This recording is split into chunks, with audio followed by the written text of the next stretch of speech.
My name is Grant STAATS. I am a captain in the United States Navy Reserve. I have had the absolute distinct privilege for the past 42 years of being a member of the very elite community of the Naval Special Warfare. I do not tell you this to be arrogant. I only tell you this to establish credentials for you. Maybe the tiniest bit of authority possible. I personally believe that the programs, the NATO Reserve Federation programs of CISOR and CIOR are amongst the best in training of programs and training capabilities that I have ever experienced before in my life. I can tell you that the core principles and the core tenets of CIOR, these two programs with CISOR as well, the core tenets are force multiplication, as well as interoperability, and finally, esprit de corps. What do I mean by this? In terms of force multiplication, I mean in terms of growing the numbers.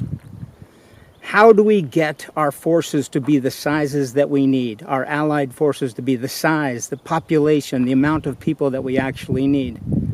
We need to inspire capability, skill sets, and then train those skill sets in the form of building a capability in the individuals that are part of these programs here.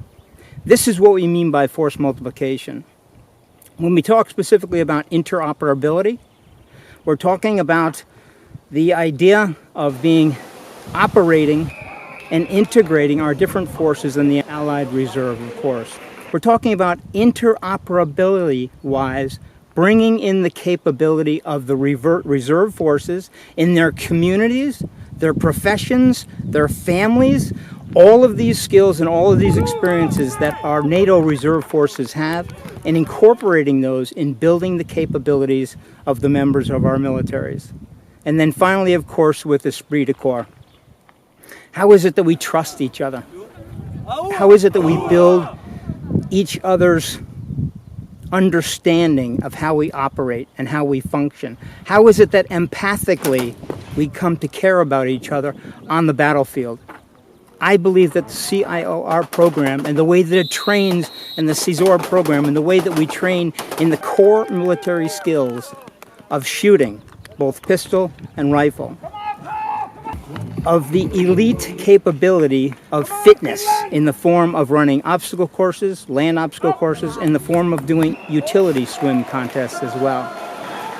That skill set of being able to function in any of the battlefield environments possible. And then finally, of course, the land navigation and military skills that we all have to have this core capability in taking part in. Those include, of course, map reading. They include land navigation itself with a map and compass. And then, of course, they include, things like grenade throwing, as well as range estimation. Let's not forget the core military skills of combat casualty care, as well as laws of war. All of these basic military skill sets are taught in an underlying way, and in a very high-level way, in an advanced way, if you will, to all of the participants that take place in CISOR as well as CIOR.